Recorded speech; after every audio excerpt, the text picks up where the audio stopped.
Coucou tout le monde! Aujourd'hui, je vous fais une vidéo un petit peu différente de ce que j'ai l'habitude de vous proposer et pourtant, je pense que cette vidéo pourra beaucoup vous intéresser, que vous connaissiez ou non la série Game of Thrones dont il va être question ici. Tout simplement parce que je voudrais surtout vous parler et vous montrer comment interpréter la psychologie et la personnalité d'un personnage en fonction des vêtements qu'il porte et en fonction des événements qu'il est en train de vivre. En fait, cette façon de voir les choses, avec un exemple comme celui-ci qui est quand même assez parlant, vous permettra de mieux comprendre la psychologie d'autres personnages, comme des personnages de films, de séries, de livres, mais aussi de cartes, si vous voulez faire de la cartomancie. Et moi, il faut savoir que ce genre de décryptage m'intéresse beaucoup, il m'a beaucoup aidé pour mieux comprendre et mieux interpréter en cartomancie. D'ailleurs, en allant même plus loin, vous pourrez mieux comprendre les personnes bien vivantes autour de vous grâce aux vêtements qu'ils portent, et moi je m'en sers quand même énormément au quotidien. Je vais donc vous présenter le personnage de Sansa dans ce diaporama que j'ai créé il y a un peu plus de 5 ans à l'occasion d'un énorme projet de reproduction de costumes pour un mariage sur le thème de la série, et que je vais maintenant utiliser pour vous présenter ce personnage et ses costumes en photo. Voici donc Sansa que vous pourrez découvrir donc au centre, qui est une très belle et pétillante jeune fille promise à un avenir extrêmement prometteur. Extrêmement prometteur pour une raison très simple, c'est que Sansa est la fille de Ned Stark, l'un des 7 grands gouverneurs des 7 grands royaumes de Westeros. Westeros, c'est le continent de la série Game of Thrones que vous pouvez voir ici. Il y a 2 cartes, mais c'est exactement la même, sauf que celle-ci ici est un petit peu plus simple à comprendre parce qu'elle a mis des couleurs particulières sur les 7 grands royaumes.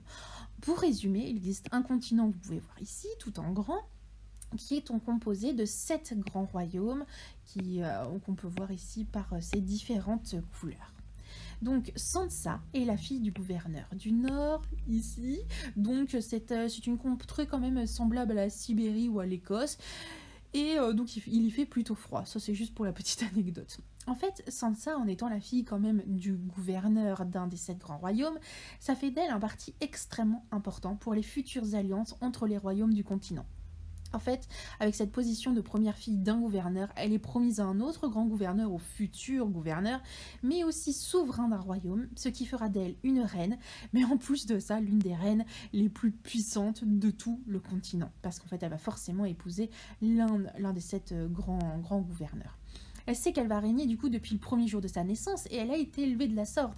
Elle sait qu'elle va occuper un poste de grande envergure, même si elle sait d'ailleurs qu'elle n'est qu'une femme et donc qu'elle n'est uniquement un faire-valoir de son mari et qu'elle ne sert uniquement pour les alliances entre les contrées, mais ça lui convient tout à fait au début de la série étant donné qu'elle a été élevée de cette manière.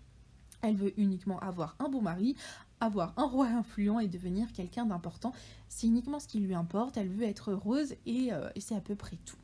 Mais reprenons les origines de cette jeune fille. Sansa Stark fait donc partie de la maison Stark, ici représentée par un loup. Alors pourquoi je vous parle immédiatement de la famille, enfin de l'emblème de la famille? Tout simplement parce que l'on vive dans un monde fictif ou bien réel, ancien ou actuel, toutes les grandes familles et familles nobles du monde entier montrent leur influence et surtout se résument de par le monde par des blasons représentant généralement un animal, un symbole et souvent une couleur associée. Cet emblème, elle leur permet à tous, encore mieux qu'un nom de famille, encore mieux que de verbaliser qui on est ou alors de montrer par une action, elle permet d'arborer fièrement et de montrer qui on est, quel type de famille on est. Mais voyons les choses un petit peu plus en pratique. La famille Stark est donc représentée par un loup qu'on peut voir ici, et le loup c'est un animal qui vit principalement en meute. Donc la famille, elle est au centre même de leur état de vivre et surtout de leur état d'être. Ils sont toujours présents les uns pour les autres, ils s'aident et ils s'entraident, et surtout ils se transmettent leurs valeurs de génération en génération. Le loup, il est honnête, il est droit, il est doux, il est respectueux, il est fidèle et surtout il tient parole. Vraiment, la justice est extrêmement importante pour lui et justement, plus que tout, il a confiance quand même en ses congénères et il défendra toujours les autres membres de sa meute. Ce qui fait que si jamais un jour quelqu'un attaque l'un des loups de la meute, il sera immédiatement vengé par le reste de sa famille. C'est comme ça qu'il fonctionne. Ainsi, finalement, en arborant le loup comme emblème, on indique à absolument toutes les personnes extérieures, sans avoir à parler, à se montrer ou quoi que ce soit, que si l'un des loups un jour est attaqué, il en sera puni un jour ou l'autre par la tribu ou par la meute. Donc il y a vraiment une idée de défense et de rendre justice chez les loups. Par conséquent, un ami de l'un des loups sera toujours l'ami de toute la meute, méritant respect et protection, mais à l'inverse, un ennemi sera toujours renié et banni de la famille sans qu'on ait besoin de connaître la raison du conflit. La seule raison, c'est que l'un des loups a un conflit avec, et cela suffit pour que toute la meute puisse être contre cette personne.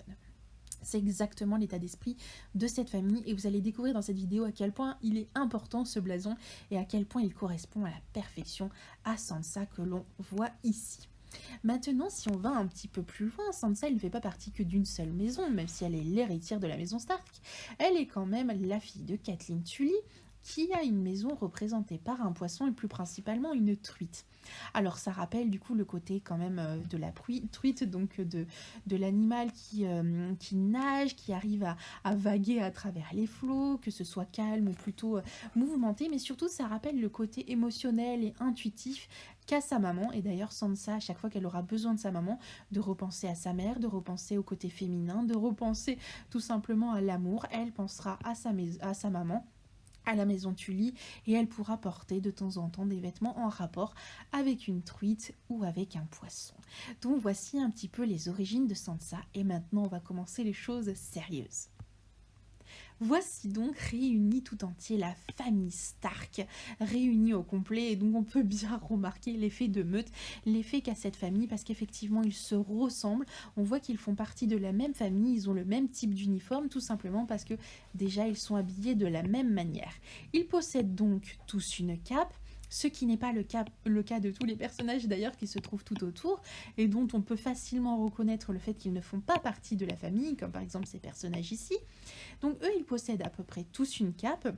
Ils ont autour de leur cape tous une fourrure donc qui est très importante parce qu'elle représente le côté justement loup, le côté du nord parce qu'il fait froid, et en plus de ça il faut se réchauffer, le côté chaleureux, donc déjà ça représente quand même pas mal de choses, mais en plus de ça, il y a uniquement les familles extrêmement riches qui peuvent se payer des fourrures parce que cela coûte extrêmement cher, donc il y a pratiquement uniquement les familles de nobles qui possèdent une bonne grosse fourrure autour du col, enfin surtout une fourrure d'un animal entier, ce qui n'est pas toujours le cas. Ils ont déjà cette fourrure qui les représente. En plus de ça, ils ont une cape qui est fabriquée d'une certaine manière avec toujours deux sangles ici au niveau de la poitrine, juste au-dessus de la poitrine, qui leur permet de soutenir la cape. J'en parle maintenant parce que ça nous sera utile plus tard pour Sansa.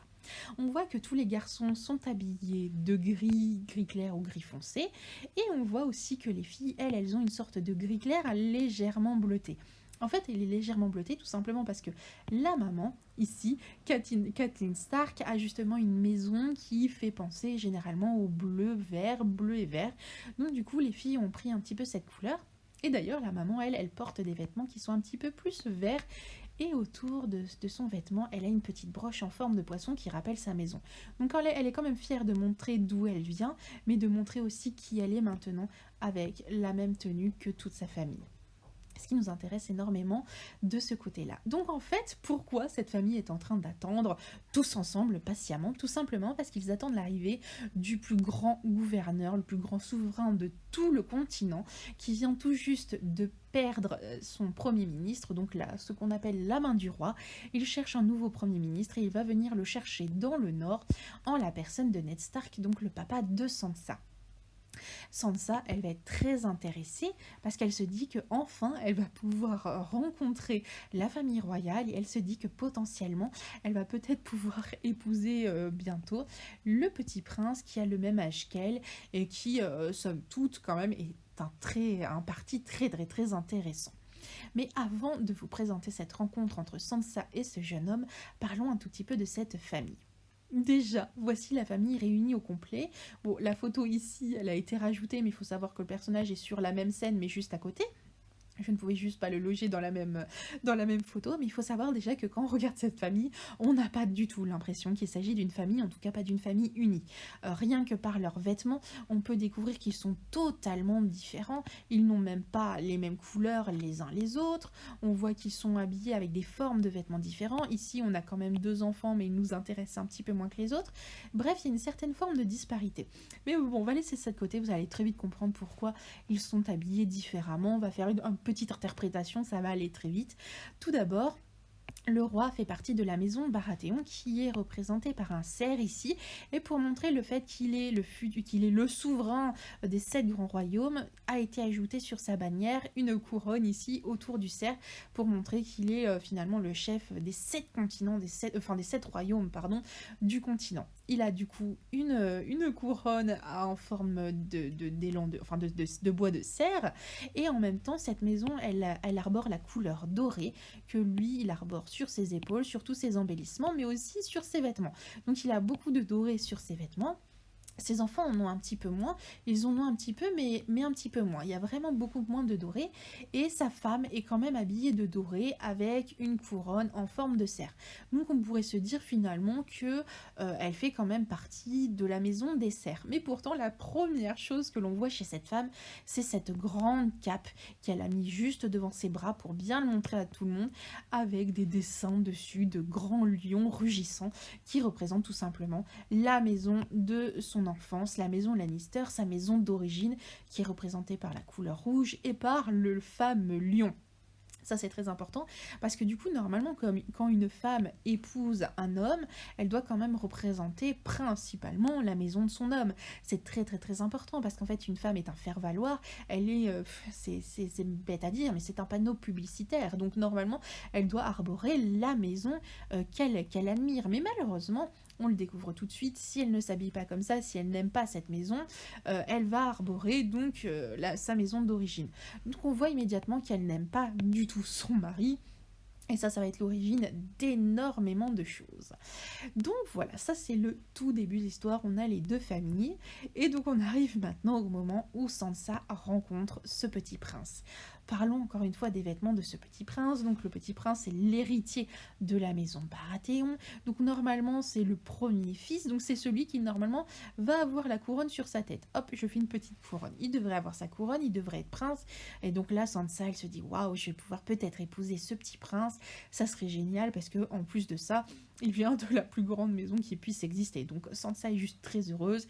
Il est beau, il est fier, il a l'air courageux, donc ça lui va parfaitement bien.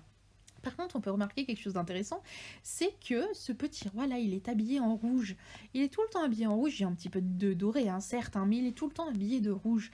Donc en fait, lui non plus ne représente pas du tout sa maison.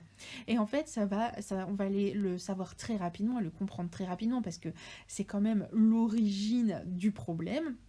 En fait, le papa de Sansa va tout simplement découvrir que Cersei, ici, n'a pas eu des enfants légitimes avec le fameux roi, tout simplement parce que déjà, de par la façon dont elle se tient, et surtout certains doutes qui planent autour d'elle, la façon dont elle se tient, dont elle porte ses vêtements, etc., et dont ses vêtements portent des vêtements pas du tout à la couleur de la maison, normalement, dont ils font partie, mais à sa couleur à elle, ça met quand même beaucoup de confusion. Et c'est ce que le papa de Sansa va pouvoir mettre en lumière, et c'est ce qui va inquiéter beaucoup la reine-mère, qui va se poser des questions. En effet, ce petit roi-là, enfin ce futur petit roi n'est pas du tout le fils de la maison Baratheon.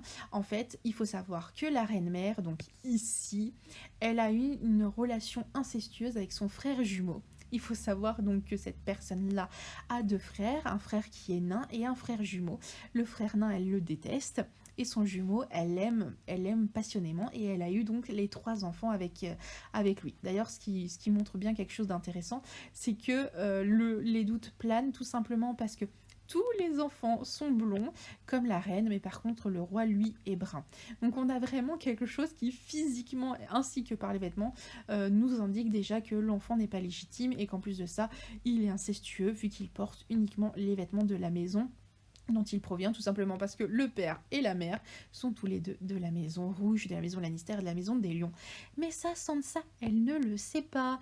Et donc, forcément, elle s'en fiche, elle se dit qu'elle va se marier avec peut-être le garçon le plus important. Mais au début, on va quand même s'occuper des vêtements de Sansa. Sansa est habillée donc en bleu-gris, elle représente très bien sa maison, elle a énormément de broderies autour du cou. Et là, on va parler du premier banquet, de la réunion entre les deux familles pour pouvoir discuter, se présenter, se connaître. Donc là, Sansa, c'est la toute première fois qu'elle se présente à la reine et avant, elle a été préparée ici par sa maman qui lui a bien expliqué comment faire pour être une bonne femme, une bonne future femme à marier, une bonne aussi reine, etc. Et surtout, sa maman lui a surtout appris à être quelqu'un de très discipliné, à faire beaucoup de broderies. Et en fait, Sansa, effectivement, en met partout sur absolument tous ses vêtements. Parce que plus il y a de broderies sur un vêtement, et plus on indique que la femme, déjà, passe beaucoup de temps à se faire belle et à représenter à sa maison, déjà, et à être quelqu'un d'être très exigeant, discret, et qui est capable d'être extrêmement concentré sur un travail et de surtout pas déborder sur le travail d'homme et le travail de société, de politicien. Donc là, on a vraiment une femme, une jeune fille qui est prête à marier, qui n'a aucune personnalité à elle-même. Elle prend la personnalité de sa famille, de sa mère principalement, de son père, des exemples qu'elle a tout autour d'elle, parce que c'est la seule chose qu'elle a appris dans sa vie. À partir de ce moment-là, on se trouve du coup à Winterfell ici, et donc le papa de Sansa décide de prendre la place de main du roi, donc de Premier ministre, et il faut savoir que le fameux roi de tout à l'heure avec la couronne en forme de cerf, de bois de cerf, a promis son fils à Sansa. Donc Sansa sait que normalement elle va épouser son petit prince, et pour cette raison, donc le papa de Sansa, Sansa et sa sœur descendent dans le sud jusqu'à la capitale ici, où tout simplement se trouve toute la famille avec les bois de serre, donc toute la famille Baratheon. Donc elle va y descendre pour pouvoir s'acclimater et surtout pour pouvoir finalement mieux connaître son futur époux. Justement, plus déjà elle va s'acclimater au début en essayant de découvrir le monde, mais elle va garder toujours ses vêtements et sa coiffure. Mais au fur et à mesure, pour finalement bien présenter auprès de son futur époux, il faut absolument qu'elle montre qu'elle est du côté de la famille et qu'elle va ressembler, et qu'elle va commencer à prendre les us et coutumes de la famille royale, donc de la famille normalement Baratheon, donc avec les cerfs ou alors un peu des lions. Et là, ce qui nous intéresse, c'est que le petit roi ici, il est en train de discuter avec Sansa, il est en train de lui offrir un collier. Encore une fois, il s'agit d'un collier qui a une signification extrêmement particulière, parce que vous pouvez remarquer que le dessin sur le lion, la sculpture sur le collier est un lion. Déjà, ça nous pose encore un autre problème, c'est-à-dire qu'au lieu de lui offrir le signe par excellence de sa maison, c'est-à-dire des cerfs, il lui offre un lion. Donc il y a quelque chose d'assez étrange, mais en même temps, ce collier-là se retrouve aussi au cou de Cersei, donc de la reine-mère. Donc en fait, c'est très important parce que Sansa, elle va finalement se dire qu'elle va être une future reine, exactement comme cette reine ici, qui prend bien son rôle de reine, et elle veut absolument lui ressembler pour plusieurs raisons.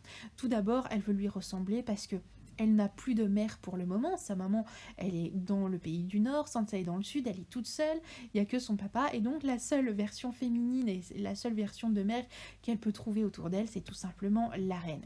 Et puis la reine, effectivement, elle est un peu stricte, un peu méchante, mais elle fait mine de bien apprécier Sansa parce que c'est une fille extrêmement docile, et ça l'intéresse beaucoup. Donc Sansa, pour montrer qu'elle fait partie de la famille, qu'elle s'intègre justement, elle va porter exactement les mêmes coiffures que la reine-mère. Elle va toujours garder ses vêtements, hein.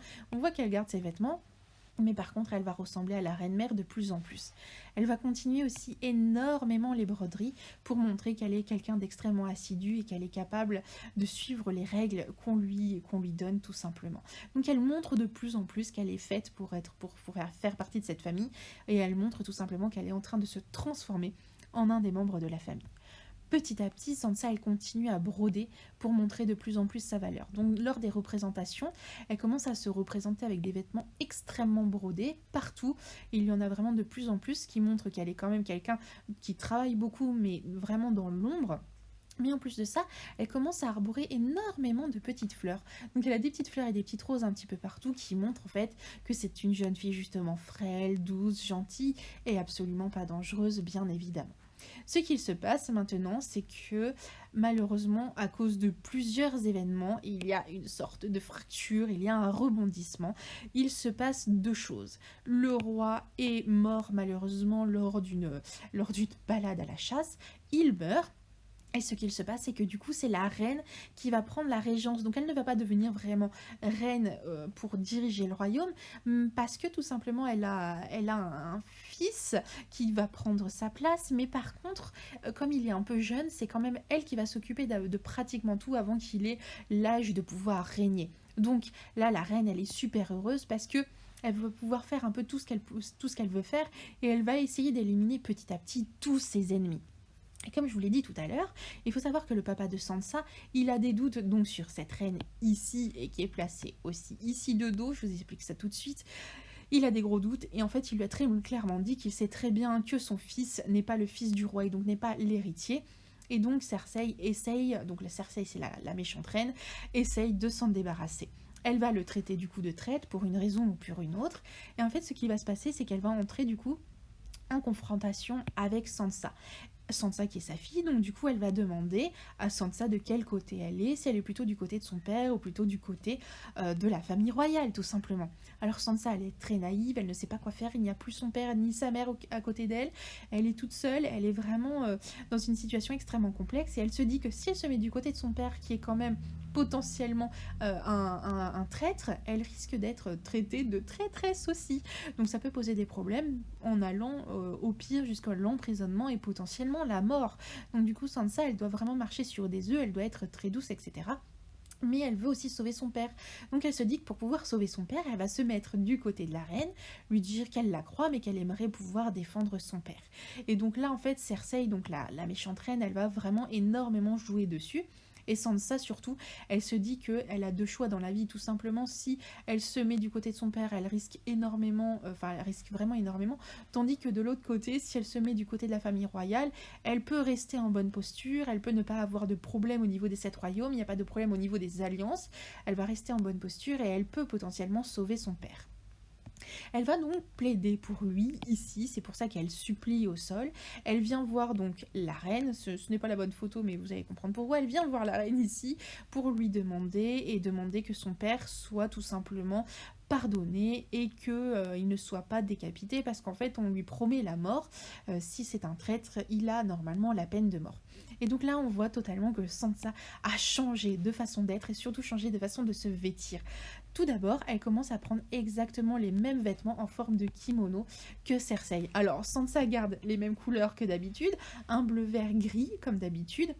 Mais par contre, elle change totalement la forme. Elle ressemble exactement à la reine-mère. Elle a aussi des manches ici qu'on peut voir ici en kimono, exactement comme la reine-mère.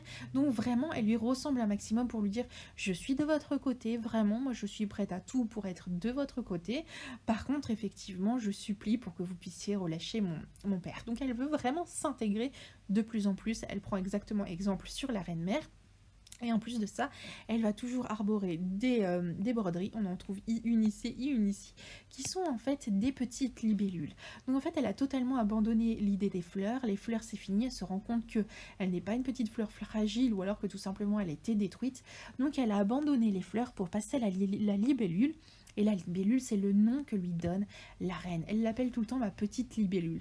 Ainsi, Sansa, qui adore la reine, qui vraiment, elle l'adule comme si c'était sa mère. De toute manière, elle est seule et elle ne sait pas quoi faire toute seule. Donc la reine, c'est un exemple pour elle, c'est un exemple de réussite, mais c'est aussi un exemple parce que c'est une mère de famille très importante et elle veut que ce soit sa future mère. Donc elle va arborer le symbole de la libellule, indiquant finalement un animal toujours un petit peu, toujours très discret, mais qui ne fait pas de vagues. Et donc là, Sansa, elle va porter ce vêtement très important pour elle, et pour dire tout simplement qu'elle fait partie de la famille, et surtout qu'elle est du côté de la reine. Malheureusement, comme vous voulez le voir sur cette photo, il va se passer quand même un certain drame, c'est-à-dire que la lame va finir sur le cou et la gorge du papa de Sansa, et malheureusement, le papa de Sansa va mourir. Ce n'était pas du tout prévu, en fait, c'était vraiment pas prévu, tout simplement parce que la reine-mère avait décidé de relâcher le père de Sansa, c'était une sorte de menace pour montrer finalement sa toute-puissance, son autorité. Mais son fils, qui en fait a décidé de prendre le pouvoir et de devenir roi finalement, va décider qu'on tue le père, qu'on tue un traître. Ce qui va poser énormément de problèmes et des choses extrêmement différentes, parce que du coup maintenant Sansa est maintenant la fille d'un traître, donc elle ne peut plus être promise au plus grand souverain qui puisse exister sur le royaume. Donc tout se remet en jeu, Sansa n'a plus de père, sa mère est dans une situation extrêmement complexe, sa sœur va disparaître, elle se retrouve toute seule au palais, elle ne sait rien faire d'autre, c'est juste une femme d'intérieur, elle ne sait rien faire. Et donc du coup elle se retrouve à la merci de ce royaume. Elle est d'ailleurs légèrement emprisonnée quand même au début. Comme on peut le voir dans cette situation-là, c'est quelques épisodes juste après. Donc déjà elle est maintenue par des gardes. Et surtout vous pouvez remarquer que juste après que son père meurt, elle n'est pas du tout habillée en noir, elle n'est pas du tout habillée en tenue de deuil. Elle est habillée en rose. Et ça c'est quand même extrêmement étrange. Je dis mais pourquoi est-ce qu'elle est habillée en rose? En fait c'est une raison très simple. Si elle s'habille justement en façon comme si elle était en deuil, si elle s'habillait de noir, comme est la coutume aussi dans ce continent, dans ce monde-là, tout simplement elle montrerait qu'elle est du côté de son père et elle est d'accord avec le fait que son père était un traître. Donc encore une nouvelle fois elle est en train de rogner son père, donc ça c'est une situation extrêmement difficile. Et en plus de ça, elle arrive dans une situation où le fameux prince qu'elle devait épouser devient absolument horrible et lui montre des images terribles de son père. Donc Sansa est dans une situation complexe où elle est dans une période de deuil, elle est absolument effondrée, elle sait que son père n'a rien fait en plus et qu'il y a eu vraiment une manipulation, donc elle est vraiment dans une situation complexe où elle ne peut pas s'en sortir. Elle est toujours avec, d'ailleurs, la tenue, elle a changé de couleur, donc elle est en rose. Et en plus de ça, elle porte toujours la tenue en kimono comme la reine. Mais en plus, elle a rajouté ici une petite ceinture qui représente en fait un peu le côté armure. Je me protège, je me défends et donc je ne peux pas le faire avec une armure comme le font ici les gardes de la garde royale. Donc moi, je le mets d'une certaine manière un petit peu comme un accessoire. On arrive du coup dans la saison 2 avec une Sansa qu'on peut voir avec un air assez déterminé. Elle sait qu'elle n'est plus du coup la future reine du royaume, mais elle sait quand même qu'elle a une place très importante et qu'elle va devoir aider à lier des familles les unes avec les autres. Malheureusement, dans ces épisodes-là, avec cette tenue-là, elle va vivre des choses extrêmement difficiles, elle va être battue, elle va avoir des choses compliquées à survivre, à s'en sortir. Ici, dans cette situation-là, elle manque de peu de se faire violer. Donc vraiment, elle ne peut plus du tout accepter la situation, elle ne peut plus du tout accepter le fait qu'il se passe des choses horribles dans cette période-là. Elle décide de changer et elle change totalement de façon d'être et de façon de penser. Comme on peut le voir ici. Donc en fait, elle change tout à fait de tenue. Et là, cette fois-ci, elle va porter des vêtements tout à fait différents. Il n'y a plus le côté kimono comme tout à l'heure. Là, c'est un vêtement qui s'ouvre au milieu. Elle a, en plus de ça, bien sûr, toujours la ceinture, qui rappelle le fait qu'elle se défend maintenant contre le monde. En fait, elle se fait une sorte de protection visuelle, sans qu'elle ait besoin de le montrer ou de le dire, tout simplement. Et en plus de ça, on peut voir qu'elle a une couleur tout à fait différente sur ses vêtements avec un imprimé en forme de feuille. Et ça, je vais pouvoir vous expliquer. Déjà, on peut voir que la forme de vêtement représente exactement la forme de vêtement que portait sa mère. Donc Sansa qui se trouve finalement trahie par celle qu'elle pensait être sa future mère, donc la reine-mère juste avant, qui s'appelle Cersei, celle qui était représentée par les lions. Elle l'a totalement abandonnée, elle n'est plus d'accord avec elle, et donc elle décide de revenir aux sources et de retrouver sa mère en portant exactement les vêtements que sa mère, donc croisés en ce sens, et avec des feuilles aussi d'érable, enfin des feuilles d'arbre. Donc finalement, Sansa repense à sa maman de manière tout à fait inconsciente. Les gens autour d'elle ne remarquent pas forcément qu'elle pense à sa mère, mais comme ça, Sansa, elle le représente un petit peu comme si elle avait un tatouage sur elle pour rappeler sa maman. Et d'ailleurs, là, je peux vous présenter ici la petite broche en forme de poisson qui sera très intéressante juste après. Et donc là, on voit l'arbre cœur qui est en fait un arbre avec des feuilles un petit peu bordeaux rouge, un peu sang. Et d'après la légende, cet arbre, les feuilles de cet arbre permettent de réparer les blessures les plus profondes qu'il puisse exister. Donc en fait, finalement, Sansa en portant déjà sur son vêtement des formes, des motifs en forme de l'arbre cœur, elle est en train de se dire je suis en train de me réparer, je deviens une femme, je suis en train de grandir, j'apprends de ce qu'il est en train de m'arriver et j'utilise ces feuilles qui sont très importantes et qui viennent d'un arbre qui a une extrêmement grande signification, tout simplement parce que cet arbre se trouve à Winterfell, donc l'origine de sa famille. Et donc là, on peut voir son papa au premier épisode. Et donc, en fait, c'est un lieu très important qui se trouve dans l'origine de sa famille, qui se trouve dans son pays. Donc, ça lui rappelle tout simplement sa famille. Elle revient aux sources, mais surtout, elle repense à sa maman et sa maman lui manque. Maintenant on évolue, on arrive dans la saison 3, Sansa a grandi, elle commence à faire des rencontres et surtout elle commence à faire des liaisons. Donc d'abord elle rencontre cette prostituée ici, mais elle rencontre aussi un ami de la famille, parce que oui, comme je vous ai dit tout à l'heure, si jamais il y a quelqu'un qui est ami avec la famille ou un membre de la famille, il est ami avec tout le monde. Il faut savoir que cet homme, c'est un ami extrêmement important, parce qu'en fait c'est un ami de la mère de Sansa. Donc du coup Sansa, elle se dit qu'elle peut lui faire confiance, et d'ailleurs elle va lui faire beaucoup confiance par la suite. Elle rencontre aussi une jeune femme ici, Marjorie Tyrell, qui sera du coup la future femme du petit roi qu'elle devait épouser au début, parce que du coup il faut une nouvelle reine. Donc ce sera certainement cette femme. Et elle rencontre aussi la grand-mère, ces deux femmes qui vont commencer quand même un petit peu à la manipuler. Mais Sansa surtout va voir énormément de choses dans cette jeune femme. Elle va voir en cette jeune femme une personne extrêmement charmeuse, qui est capable d'avoir n'importe quel homme dans sa vie, qui est belle, qui est souriante et qui est surtout extrêmement puissante. Elle ne laisse pas passer d'émotions, elle est forte, elle est puissante, et d'ailleurs elle est représentée ici, on peut le voir par une rose, on le voit pas très bien, mais c'est une rose avec des épines, donc il y a des épines, donc quand même, elle indique qu'elle est quand même dangereuse, qui s'y frotte, s'y pique. On peut remarquer aussi qu'elle a des vêtements avec énormément de dorures et des petites épaulettes. Ça c'est intéressant parce que Sansa, elle va essayer un petit peu de s'habiller un peu comme elle pour avoir l'air d'être justement plus une femme, plus grande, plus adulte, plus belle et plus désirable. Et donc c'est ce qu'elle va faire dans ces tenues ici, où elle va commencer maintenant à rester dans les couleurs de sa maman, ce petit violet un petit peu intéressant.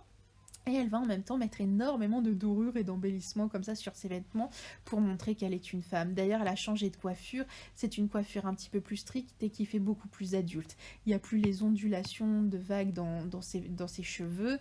Et surtout, elle accroche ses cheveux pour montrer qu'elle est une femme forte au final.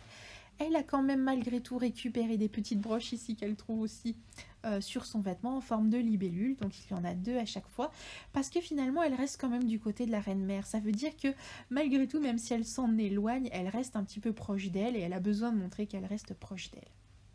Hop. Donc dans l'épisode juste après, elle rencontre ce jeune homme qui est le frère donc de la très belle jeune fille juste avant, donc de la famille des roses. Ici on voit les roses et en fait Sansa s'habille exactement pareil que cet homme. Elle essaye de prendre le style parce que Sansa, je le rappelle, n'a pas vraiment de personnalité et surtout son travail c'est de prendre la personnalité de son futur mari ou des futures personnes qui se trouvent autour d'elle, c'est-à-dire qu'elle est vraiment un caméléon. Donc Sansa, elle va porter cette tenue régulièrement pour finalement essayer de se marier avec le meilleur parti qui puisse exister, et elle aimerait quand même beaucoup que ce soit ce jeune homme. Ce qui ne sera malheureusement pas le cas, vu qu'en fait Sansa va devoir épouser cette personne-là, qui est Tyrion, il s'appelle aussi le nain, parce que du coup c'est une personne de petite taille, et donc Sansa va devoir l'épouser, et il faut savoir que cette personne-là, donc Tyrion, est un descendant de la famille des Lions, donc une fois de nouveau, elle se rapproche de la famille des Lions, elle est obligée de se marier avec lui, parce que c'est la reine-mère qui l'a décidé, et donc elle va être obligée de se marier avec lui. C'est pour ça qu'elle commence à porter d'autres formes de vêtements, enfin c'est toujours la même forme de vêtements, mais par contre, d'autres motifs. Ici on voit des motifs extrêmement régulier, extrêmement géométrique, qui veut dire qu'elle est en train de nouveau de rentrer dans le rang, qu'on est en train de l'enfermer dans des cases et que cela ne lui convient pas du tout. Mais elle va quand même porter ce vêtement pour indiquer que de nouveau, elle est enfermée dans une situation, elle ne veut plus être désirable, elle ne veut pas être désirable envers cet homme d'ailleurs, donc du coup elle ne porte plus les vêtements tout dorés et pleins de belles décorations qu'elle avait juste avant. Là, on arrive dans la saison 4, et donc de nouveau, Sansa reporte ce vêtement avec les feuilles de l'arbre d'or. Alors on peut se dire, mais qu'est-ce qui s'est passé? Pourquoi elle reporte ces vêtements? Alors déjà, on va se dire, si elle porte ces vêtements, il y a peut-être un lien avec sa mère. Et effectivement, dans cet épisode-là, pourquoi Tyrion prend la main de Sansa qu'on peut voir ici? Tout simplement parce qu'il vient de lui annoncer que sa mère vient d'être tuée lors d'un massacre, ainsi que son plus grand des frères. Donc du coup, c'est quelque chose d'absolument abominable. Sansa est dévastée. Elle a perdu sa mère, et pour se rappeler sa mère, sans montrer finalement qu'elle est de son côté, parce qu'elle risque d'avoir des problèmes, elle porte tout simplement une tenue qui lui rappelle sa maman. Malgré tout, elle doit continuer à vivre, elle doit faire son mariage avec ce personnage à droite, et donc c'est le temps du mariage. Donc Sansa, Elle est très importante parce qu'elle fait partie de la maison des Stark et des Lions. Elle est descendante de la maison des Poissons, donc des Tully, donc des Truites. Et elle va se marier avec la maison des Lannister et donc devenir une Lannister, devenir une lionne.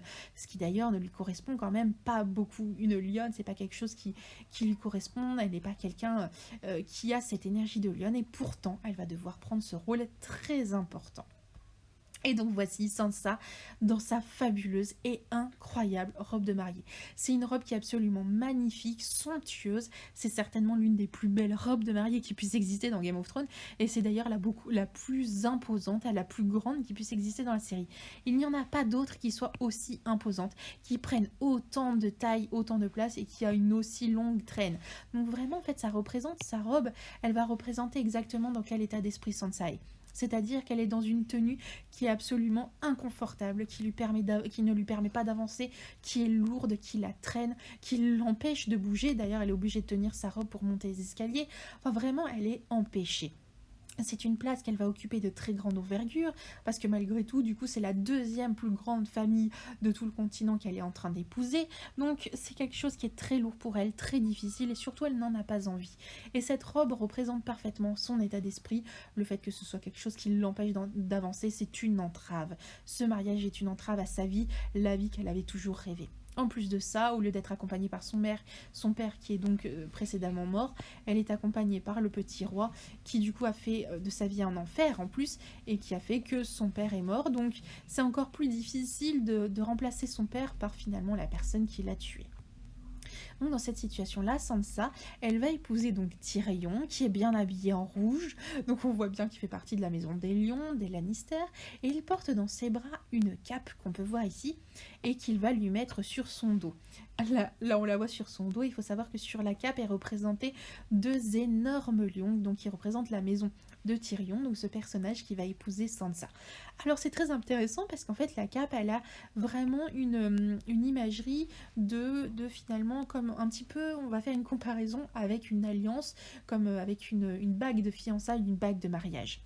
C'est-à-dire que lorsqu'il va poser cette tenue sur son dos, hop, je reviens, lorsqu'il va poser cette tenue sur son dos, en fait, il va cacher qui était Sansa avant, qui elle était avant. Et en fait, en recouvrant son dos, en recouvrant son corps par une nouvelle maison, en fait, il est en train tout simplement, comme s'il était en train de la baptiser, de la changer et de lui dire maintenant, tu oublies ton passé.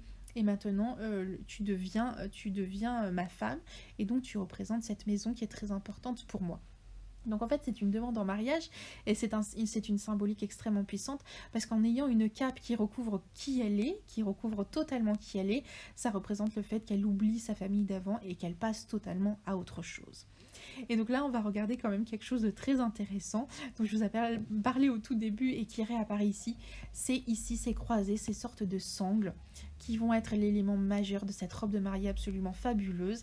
Et on va pouvoir découvrir très simplement que c'est certainement Sansa qui a fabriqué sa robe de mariée ou qui a en tout cas ajouté sa touche avec ses broderies et vous allez comprendre et c'est absolument fabuleux comme histoire. Donc en fait, Sansa du coup elle a fabriqué cette sorte de liane, enfin de quelque chose qui l'enferme, une sorte de prison. Elle l'a fabriquée très certainement elle-même, vous allez comprendre tout de suite pourquoi, mais d'abord ça rappelle aussi sa famille d'une manière un petit peu cachée. C'est-à-dire que comme tous les membres de sa famille portent des capes avec une sorte de croisée en lassage, je ne retrouve plus le mot mais des sangles, voilà, Sansa le fait. Mais par contre cette fois-ci les sangles passent au-dessous de sa poitrine et elles passent surtout croisées sur son cœur. C'est-à-dire que son cœur est totalement fermé, emprisonné, qu'elle n'a pas le choix, c'est finalement... Elle fait quelque chose de par la raison, mais pas du tout par son cœur. Elle sait que c'est d'ailleurs pas quelque chose qui lui correspond, donc finalement, son cœur, il est totalement fermé, enfermé du plus profond de son être, et elle est totalement malheureuse face à cette situation. Mais on va regarder un peu plus en détail ce qu'il y a sur ses broderies et donc sur finalement ce lassage qu'elle a autour de son corps. Ici on a son dos, ici et donc ses reins et ici on a les hanches. Elle a fait ajouter une sorte d'armure en métal, cette armure qu'elle avait avant au niveau de son ventre, elle l'a mis sur ses hanches tout simplement parce qu'elle va devoir protéger qui elle est, sa féminité qui est représentée du coup par ses hanches mais aussi sa future progéniture. Donc finalement elle a quelque chose de très important sur les hanches et puis ça montre le côté où elle a envie de se défendre, où elle a envie d'être protégée de cette situation et par ce mariage. Dans son dos, il y a des broderies très intéressantes parce qu'on peut y voir ici un loup qui représente donc son papa et ici on y voit une truite, un poisson qui représente sa maman et les deux sont mélangés les uns dans les autres, un petit peu comme le yin et le yang pour représenter ses parents qui finalement ont fait d'elle qui elle est. Et petit à petit, hop, le dessin il va continuer à remonter par là et donc on arrive le dessin par ici. On peut découvrir ici qu'il y a une sorte de guerre entre deux animaux. On peut voir en détail que ici il y a un loup, on peut voir avec la collerette de cette manière, et ici on a un lion qui a une vraie collerette de lion. Enfin c'est vraiment pas du tout le même dessin, de plus près vous pouvez voir la différence, d'ailleurs on le voit ici, la différence entre le loup et le lion. Et on voit qu'il y a une bataille extrêmement féroce entre les loups et les lions. Et on peut voir qu'il n'y a aucun cerf là-dedans. C'est-à-dire que le cerf ne fait pas partie de l'histoire et que Sansa sait très bien que c'est la famille royale, donc la famille avec la reine-mère et surtout le lion qui est aussi représenté par le petit jeune qu'elle devait épouser, finalement a fait une guerre et a fait en sorte que son père meure. Donc il y a une bataille. Et on voit du coup que les choses remontent ici et au niveau de sa poitrine, donc ça va être juste ici ce que je vais vous montrer, hop ici, on a le lion qui survit, qui est le vainqueur, qui gagne, qui a la victoire, qui a tué le loup. Le lion est présent et surtout il est présent au niveau de sa poitrine. Donc en fait Sansa elle est enfermée par son cœur par un lion qui se trouve au niveau de sa poitrine. Donc elle sait que ce mariage et aussi toutes ces alliances avec la famille des lions est quelque chose de très dangereux pour son cœur et qui l'empêche d'être elle-même et d'être heureuse. Si on continue un petit peu plus loin, on remonte et sur ses épaules, on trouve de nouveau tous les lions qui sont présents ici. Donc en fait, on a plein de lions un petit peu partout. On en a ici, qui représente toute la famille des lions, qui est très importante, qui est imposante, importante, lourde, qui pèse sur ses épaules. C'est quelque chose de puissance, ça ne peut pas s'échapper. Et en plus ici, en grand, on a la tête du lion qui est bien présente et qui indique que Sansa ne peut pas bouger sans l'aval du lion, qu'il la surveille toujours, même lorsqu'elle ne le voit pas. Donc il est dans son dos et qu'il est capable de lui faire n'importe quel coup dans le dos. Donc c'est quelque chose de quand même extrêmement dangereux pour Sansa, extrêmement perturbant aussi parce qu'elle a toujours finalement un lion sur la tête, un petit peu comme si elle avait tout le temps un poignard dans le dos. Mais maintenant on évolue, Sansa a fini de se marier, quelques jours après il y a un autre mariage et donc là Sansa reporte les vêtements qui lui rappellent sa mère, tout simplement parce qu'elle vient de se marier, il n'y a eu personne à son mariage et elle a eu besoin de sa maman près d'elle. Donc là, Sansa, elle a ce vêtement et elle reçoit de quelqu'un d'assez inconnu un collier un petit peu particulier qui va jouer toute son importance. On arrive 2-3 jours après, enfin quelques jours après le mariage de Sansa, au mariage de Joffrey et Marjorie, donc le petit roi ici et donc la belle jeune femme au début. D'ailleurs, on peut remarquer encore une nouvelle fois que le fond du mariage ici, c'est un lion. D'ailleurs, je vais prendre une couleur bleue. Ici, c'est du rouge et c'est des lions principalement. Donc finalement, le côté royal est un peu oublié une nouvelle fois, même si il est habillé en doré. On voit quand même que c'est le côté lion qui passe avant tout. C'est un mariage de ce côté-là et du côté de la famille. On peut remarquer que c'est un mariage extrêmement difficile à vivre. Déjà, on voit Sansa qui est totalement dépitée. Elle est toujours sous le deuil du fait que sa mère vient de mourir. Elle ne peut pas porter plus de vêtements. Elle porte des vêtements très simples à un mariage qui est quand même le mariage le plus grand qui puisse exister à leur époque. Donc normalement elle devrait être bien habillée, mais elle est bien habillée mais de manière extrêmement simple. Mais on peut remarquer que c'est un mariage difficile parce que comme on le voit sur cette photo, le petit roi renverse carrément du vin sur le visage et la tête du mari de Sansa. Donc bref, ce n'est pas un mariage très agréable pour Sansa. Mais il va se passer quelque chose qui va certainement lui faire extrêmement plaisir. Elle ne le sait pas encore, mais en fait la personne ici qui vient près d'elle va venir lui prendre un des objets du collier, le mettre dans le verre du petit prince ici, et le petit prince va mourir devant les yeux de tout le monde, et forcément la première personne à être tout simplement suspecte, c'est Sansa. Donc elle risque énormément. Mais elle a beaucoup de chance parce que tout a été organisé. Cet homme-là de tout à l'heure, qui est un ami de la famille, donc Sansa a pleine confiance en lui, il vient la chercher ici en bateau. Donc il est bien présent ici. Il vient la chercher en bateau et il lui dit « je te prends avec moi, je te protège. De toute manière, tu vas être accusé, donc tu es obligé de venir avec moi. » Donc Sansa, elle se laisse guider, elle a une porte de sortie, elle est vraiment extrêmement heureuse. Et en plus de ça, elle est rassurée pour une autre raison, c'est que cet homme, il porte ici le blason d'un oiseau, un oiseau qui représente la maison de sa tante, de la tante à Sansa. Donc en fait, elle se dit qu'elle va pouvoir être enfin protégée. Elle disparaît. Et ça lui permet de pouvoir se balader, enfin de se balader, de s'enfuir, donc de s'enfuir avec cet homme, et de se rendre dans la maison de la tante de Sansa. La tante de Sansa est très importante parce qu'en fait, la tante de Sansa est très jalouse de sa sœur, donc de la mère de Sansa. Mais Sansa, elle se dit, c'est quand même un membre de ma famille, ça fait partie de la famille des poissons à l'origine, donc elle se dit qu'elle peut avoir pleinement confiance et qu'elle va être enfin sauvée de cette situation extrêmement difficile. On peut voir dans cette situation-là que Sansa croit vraiment que sa tante est de son côté. Malheureusement, sa tante va lui faire quand même beaucoup de menaces, on peut le voir ici. Et en fait, elle va même la menacer de mort, donc c'est quand même extrêmement compliqué. Et dans cette scène-là, ce qu'il se passe, c'est que donc cet homme ici va venir sauver Sansa à un moment donné, parce que la tante va vouloir tuer Sansa. Et donc cet homme va venir immédiatement sauver Sansa et tuer la femme, donc tuer la tante.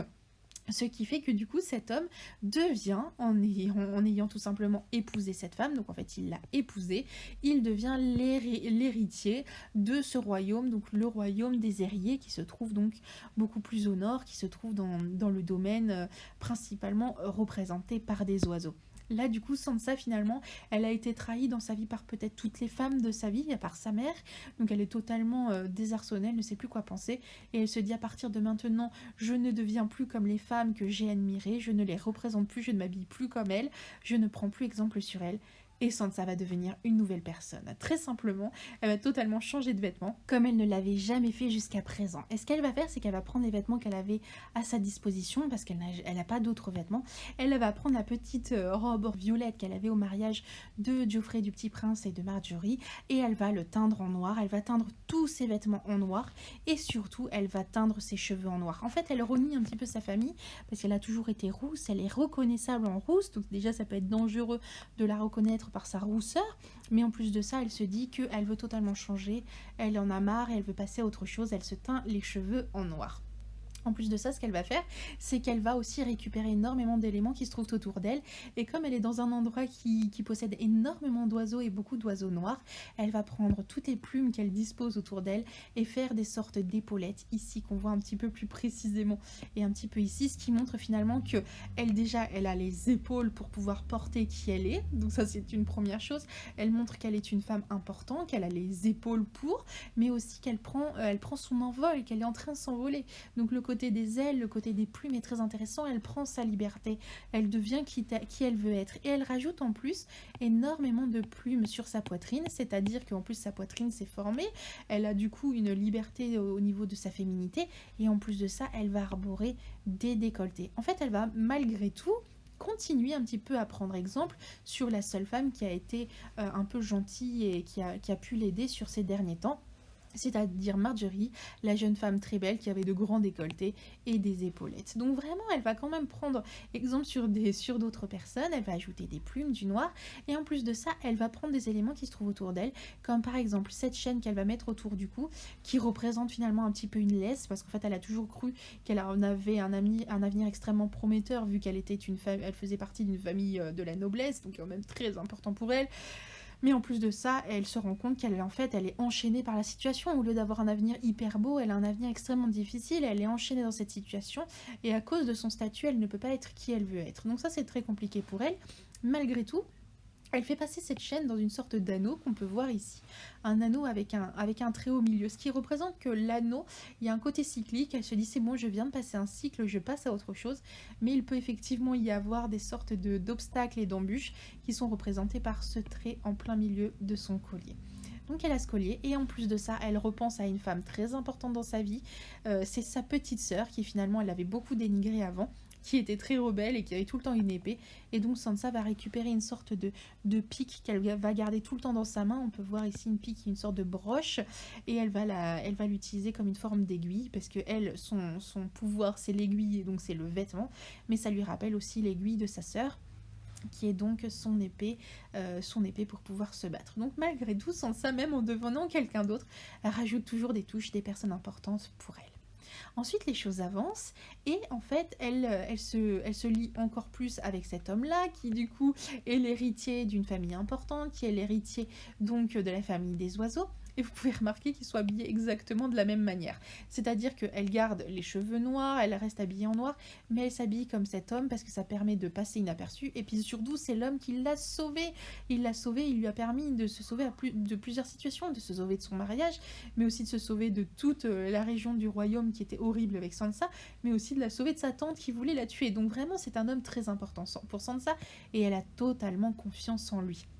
Elle est habillée de la même manière, et donc du coup comme elle a confiance en lui, lui dit qu'il faut qu'elle se marie avec un homme en particulier qui va lui permettre en fait à Sansa de pouvoir récupérer ses contrées du nord et pouvoir enfin récupérer ses terres, vu que c'est quand même malgré tout une héritière, même si c'est pas un homme, elle peut récupérer une partie de la maison du nord. Elle va donc se marier à Ramsay Bolton, qui fait partie de la maison Bolton. Alors là, c'est une image de leur emblème un petit peu sympathique, mais la véritable, c'est celle-ci. En fait, leur emblème représente tout simplement un homme écartelé et écorché vif. C'est pour vous montrer un petit peu la personnalité donc du coup de ce personnage qui est absolument un monstre et qui prend plaisir du coup à écarteler et à décharner absolument les êtres vivants, ce qui n'est quand même pas très très sympa. Mais Sansa, elle se dit qu'elle va pouvoir récupérer la maison du Nord, elle va pouvoir se marier, et donc du coup elle se marie parce qu'elle se disait que c'était une bonne idée. Elle a suivi les conseils que lui avait donnés l'homme juste avant, qui normalement était de confiance. Pour ce mariage, Sansa, elle représente quand même sa famille, donc elle a de nouveau la fourrure sur les épaules qui représente le loup, c'est très important. Son vêtement, il est fait d'énormément d'écailles qui rappellent sa mère. Il y a aussi deux broches qu'on a vu tout à l'heure, deux broches en forme de poisson qui lui rappellent de nouveau sa mère. Il y a encore d'autres informations sur ce vêtement, mais on peut voir qu'il n'y a plus de broderie. Sansa ne veut plus faire uniquement beau, elle ne veut plus faire tâche, et surtout elle n'a plus le temps pour ça, parce que normalement elle essaye de monter des stratégies pour pouvoir remonter au pouvoir. Malheureusement, lors de la nuit de noces, il se passe quelque chose de terrible. Donc cet homme, donc Ramsay, il va violer Sansa. Donc c'est exactement cet épisode. Et là, en fait, il y a quelque chose de très important au niveau des vêtements. On peut voir qu'il fait quelque chose de son dos. En fait, il est tout simplement en train de déchirer sa robe par derrière pour pouvoir ensuite la violer.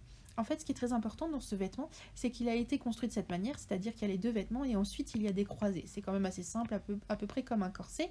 Et en fait, elle a une petite cordelette que normalement ce monstre va déchirer, enfin là je l'ai mal fait, mais en fait il va la déchirer d'un coup et ça va permettre de pouvoir ouvrir son corsage. En fait ce qui se passe, c'est que Sansa du coup va détester à partir de maintenant ce genre d'ouverture de vêtements, et on va voir qu'il va y avoir un changement juste après. D'ailleurs, pour la petite anecdote, la brodeuse ainsi que la designer, celle qui a dessiné les vêtements, et les couturières, en fait ont travaillé pendant de nombreuses semaines pour essayer de trouver un moyen que le vêtement se déchire d'un coup. Donc elles ont dû venir sur le plateau pour pouvoir changer, alors que normalement elles ne viennent pas du tout sur le plateau, pour pouvoir changer les attaches et permettre que donc cet homme puisse déshabiller Sansa de manière extrêmement rapide. Donc en fait finalement ça a été plus compliqué que prévu à concevoir. Ensuite on continue, Sansa elle a la chance entre guillemets de pouvoir être sauvée de cet homme, par cet homme. Il la prend avec elle et il s'enfuit dans la neige. Sansa reprend les vêtements les plus simples qu'elle a dans ses vêtements, elle prend quand même la libellule qui est important pour elle, elle part avec uniquement ses vêtements sur elle. Donc elle part, elle pense quand même finalement à la reine, elle se dit que la reine était peut-être dans une situation difficile et c'est pour ça qu'elle avait fait des mauvais choix et des mauvaises choses, et Sansa se dit qu'elle ait fait la même chose. Donc du coup elle a récupéré ses petites broches, elle part sans aucun autre vêtement, elle part, elle s'enfuit. Et enfin, elle peut se retrouver dans une situation où elle retrouve son demi-frère. Et en fait, ce qui va se passer, c'est que là, elle est en attaque pour aller attaquer finalement. Donc avec son frère et avec une grosse armée, attaquer l'ennemi d'en face, c'est-à-dire son mari, donc celui qui vient de la violer. Et on peut voir que Sansa, c'est très drôle, mais elle est représentée un petit peu comme Elisabeth Ier d'Angleterre, c'est-à-dire une femme qui vient au pouvoir, qui va en attaque sur son cheval et qui fait un petit peu comme un homme qui prend ses armures et qui va en bataille. Sauf que Sansa, elle ne peut pas avoir une armure parce que c'est une femme, et donc dans ces cas-là, ce qu'elle va faire, c'est qu'elle va créer une sorte de blason armure ici, au niveau de sa poitrine, qui représente de nouveau un loup. C'est la puissance des Stark, elle est une Stark point barre, même si elle a été mariée avec d'autres hommes, c'est fini, elle est un loup, et donc là, elle a énormément mis de broderie, elle a pris du temps, le temps que finalement cette attaque se prépare. Sansa a tout prévu, elle a mis des stratégies de son côté, dont elle n'a prévenu personne, mais elle a mis des stratégies, et en plus de ça, elle est vraiment en guerre. Donc là, avec ce plastron, finalement, elle montre qu'elle est en guerre et qu'elle part en guerre. Et d'ailleurs, elle va fabuleusement réussir son petit plan parce que grâce à elle, finalement, les contrées du Nord sont libérées. Et en plus de ça, elle va pouvoir récupérer sa femme, elle est une femme libre et elle peut avancer par elle-même. Et là, on peut voir que Sansa a totalement changé de visage, elle a totalement changé de façon d'être et elle commence à réapprécier sa famille. D'ailleurs, elle revoit sa sœur, très importante, sa sœur qui est habillée par une tenue ici qui a qu'une seule manche, enfin qui a un seul côté de vêtement. C'est un peu particulier parce qu'en fait, elle a besoin de pouvoir prendre son épée et surtout cacher son épée ici derrière la cape, mais aussi être libre de tous ses mouvements et de tous mouvements de bras. Et en fait, Sansa, elle va voir une tenue ici qui représente parfaitement toutes les personnes qu'elle a rencontrées dans sa vie et surtout elle a pris tout le mauvais qu'elle avait vécu pour le transformer en quelque chose de bien et c'est ça que représente ce personnage. Alors tout d'abord Sansa, elle commence à reprendre les mêmes coiffures que la reine pour montrer qu'elle est quelqu'un de puissante. En plus de ça, elle reprend ce côté croisé ici avec les lanières autour de sa poitrine pour montrer qu'elle est enfermée dans son vêtement et qu'elle est bien protégée. D'ailleurs, autre chose très intéressante, ces vêtements qui auparavant s'ouvrait soit devant comme ça en kimono, soit devant en ouverture comme ça, soit tout simplement derrière comme lors du mariage. Sansa en a marre que son corps soit finalement qu'on puisse l'atteindre comme ça. Elle décide que tous ses vêtements seront fermés sur le côté de ses vêtements par un croisé comme d'habitude, mais seront fermés sur tous les côtés pour permettre, pour empêcher tout le monde de pouvoir y accéder. Et en plus de ça, par-dessus finalement cette ouverture, elle met toujours une ceinture qui représente un petit peu une ceinture de chasteté avec une deuxième ceinture par-dessus, une petite ceinture qui en fait empêche les gens de pouvoir la déshabiller. Elle est maître de son corps et c'est elle qui décide à qui va son corps. Autre chose très intéressante, c'est que tout ce vêtement en fait est fait de fourrure. Je sais pas si ça se remarque, mais c'est une fourrure qui a été taillée au ciseau, qui a été se tailler avec un couteau peut-être, hein, mais en forme d'écaille, donc qui rappelle sa maman. Donc ce vêtement là déjà c'est le mélange des Stark et donc des loups avec la maman et les poissons. Donc on voit toutes les écailles. Et en plus de ça, elle a toujours la chaîne autour du cou, bien sûr, parce qu'elle est toujours enchaînée dans cette position. Mais elle a un anneau, cette fois-ci, qui n'a plus de barre en plein milieu, c'est-à-dire qu'il n'y a plus aucun obstacle devant Sansa. Elle est prête à tout, et maintenant, la roue tourne toujours pour elle. Ce vêtement est absolument fabuleux, on le voit assez peu, mais il représente exactement tout ce que Sansa a fait pour transcender sa vie, pour aller de l'avant, pour évoluer et surtout pour être la femme qu'elle est devenue maintenant. En fait, elle a pris tout le mauvais, tout le négatif et elle l'a transformé en positif. Et donc justement Sansa se prépare pour justement une future guerre à venir et elle est habillée d'une tenue un petit peu plus de guerrière ici. Elle s'inspire d'ailleurs d'un des personnages de donc Daenerys, c'est la mère des dragons. C'est une femme qui arrive, qui porte des épaulettes, qui porte un vêtement un petit peu pareil, marron aussi. Donc on voit que Sansa quand même elle essaye de ressembler aux gens qu'elle aime bien autour d'elle et surtout elle prend ce qui est bon chez eux, hein. C'est-à-dire que vraiment elle l'observe, elle prend ce qui est bon chez eux et d'ailleurs comme vous voyez elle porte la même coiffure ici que Cersei, donc de nouveau elle pense quand même beaucoup à elle, hein. Elle pense que cette reine-mère est un monstre effectivement, mais c'est une stratège et Sansa décide de prendre le thème de stratège avec elle. On voit toujours qu'ici, il y a des vêtements, il y a un vêtement qui est cousu ici avec des plumes. Ce sont des plumes noires qui se trouvent ici. Et en plus de ça, Sansa a remis autour de son cou, on peut voir ici, ce sorte de collier, on appelle ça un collar en anglais, qu'elle avait au tout début de la série. Celui qui était très brodé, mais cette fois ici il n'est plus du tout brodé et il a des têtes de loup à la place qui lui rappellent le fait qu'elle est l'héritière de la famille. Donc ce vêtement, encore une fois, elle se prépare à la guerre. Il y a justement une guerre et je ne sais plus. Ah bah voilà, il y a une guerre, elle se prépare, elle a donc ce vêtement ici, qui est un vêtement fait de lanières en cuir qui lui permettent de faire une sorte d'armure. D'ailleurs on voit une armure avec des épaulettes, elle est habillée en noir, elle a retrouvé sa chevelure rousse, hein, depuis quelques temps, elle est habillée de noir absolument partout, et en fait cette fois-ci, elle change un petit peu d'état d'esprit, elle devient une guerrière et avec beaucoup de chance, ils arrivent à se sauver de cette situation et Sansa, à la fin, donc la guerre est gagnée et elle se retrouve ici à aller dans un conseil et elle va au conseil dans la même tenue qu'elle a utilisée pour pouvoir se battre, c'est-à-dire qu'elle est allée elle-même sur le terrain. Bon, bien sûr, elle s'est pas battue avec des épées, mais elle s'est battue de manière stratégique. Elle a réussi à gagner d'une manière ou d'une autre la guerre et en fait, elle vient lors de ce conseil pour montrer que c'est une femme qui est aussi une guerrière, qu'elle est capable d'absolument tout et qu'elle a été très importante dans cette guerre. Elle veut une certaine place et elle va demander une place particulière, c'est-à-dire qu'elle veut devenir maintenant, comme il n'y a plus personne à ce poste, la nouvelle gouverneure du Nord, c'est-à-dire la toute première gouverneure qui puisse exister sur le royaume et sur les 7 royaumes et sur les continents. et en plus devenir indépendante, ce qui aidera Sansa à devenir la première gouverneure au niveau des 7 royaumes et surtout devenir indépendante. Donc là, ici, elle va devenir, ça va être son couronnement et lors de son couronnement, elle va pouvoir être représentée par un vêtement qui est absolument fabuleux, qui est absolument incroyable et qui va représenter tout ce qu'elle a vécu dans sa vie, tout ce qu'elle a vécu de difficile, mais surtout tout ce qu'elle a transcendé, tout ce qui lui a permis d'avancer, toutes les personnes, toutes les rencontres qu'elle a faites. Vraiment, cette robe réunit absolument tout.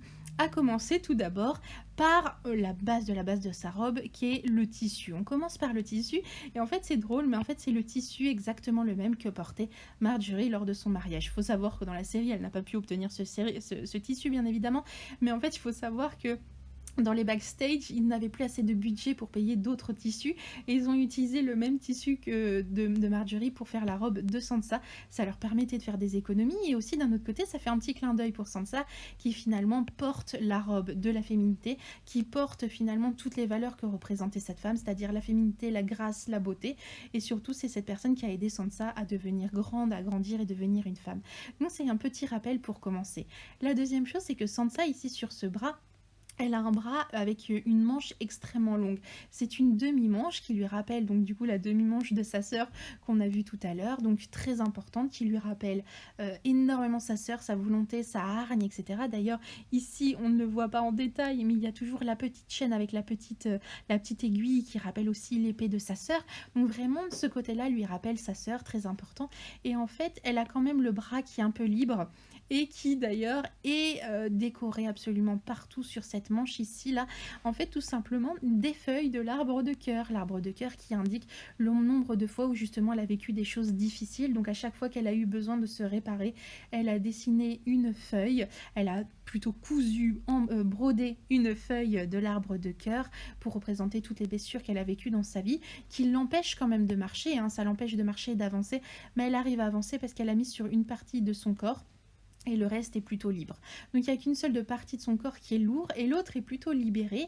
Et d'ailleurs, il est justement surplombé, donc son bras est surplombé par une énorme fourrure, donc qui rappelle deux choses. En haut, la fourrure représente donc son papa, la fourrure qu'on voit ici, donc le côté Stark, le côté des loups. En plus de ça, il y a une deuxième longue fourrure ici tout du long qui est très importante, qui rappelle de nouveau son papa, mais qui rappelle aussi son petit frère, avec une fourrure un peu bien plus précise, mais elle est aussi mélangée à des plumes qui lui rappellent cette période où elle avait les plumes en très grande importance dans sa vie, qu'on a pu voir précédemment, donc ça c'est quand même assez incroyable. Sur la première manche aussi du côté des femmes, et du coup c'est le côté des femmes qui est représenté donc par sa maman, par sa sœur, mais qui est aussi représenté par sa maman ici, parce que sur ses bras, il a tout simplement des écailles de poisson. Donc finalement, ce bras-là représente toutes les femmes, toutes les douleurs qui ont découlé finalement de ce côté féminin, et de l'autre côté, on a le côté masculin qui représente du coup toute la masculinité et tous les hommes de sa vie. Donc on voit que c'est séparé entre les deux. Et au centre, il y a tout simplement ce qu'est devenu Sansa.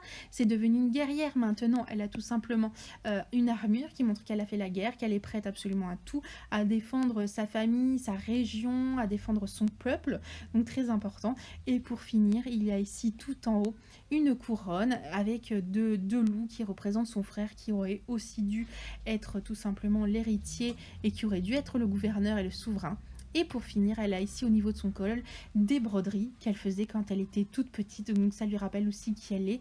Dans ce vêtement, on a absolument tout qui est réuni, qui la représente, tout ce qu'elle a vécu de difficile mais qu'elle a réussi à transcender. C'est une femme absolument incroyable, qui n'avait pas aussi beaucoup d'énergie et beaucoup de volonté au début et qui a réussi, qui a appris grâce à toutes les personnes qu'elle a rencontrées, même les plus méchantes ont pu lui apprendre. Et donc Sansa maintenant est absolument puissante. Ici on peut voir donc du coup les deux loups qu'avait son frère. Elle a aussi un trône qui est représenté par les deux loups ici. Elle a les broderies et là on peut voir sa fabuleuse armure en cuir qui est juste merveilleuse. Il y a des trous bien évidemment, mais elle a aussi le côté un petit peu entravé de la situation. Bref, c'est vraiment une tenue absolument incroyable et qui montre à quel point maintenant elle est devenue puissante, forte et qu'elle a pu réussir sa vie. Donc voilà, on peut voir quand même le changement entre toutes les Sansa de par les épisodes. On a pu comprendre sa psychologie et comment l'interpréter, et je pense que ça pourra vous être très utile. Sachez qu'on peut l'utiliser dans plein de situations et qu'on peut apprendre énormément de choses, des gens qui se trouvent autour de nous, ou même que ce soit des personnes bien réelles ou des personnes fictives. Donc voilà, c'était la psychologie de Sansa vue par ses vêtements. J'espère que ça vous a plu. Et si ça vous plaît, j'en referai d'autres plus tard. Je vous souhaite du coup une très belle journée. J'espère que ça vous a plu. Et donc, à très bientôt!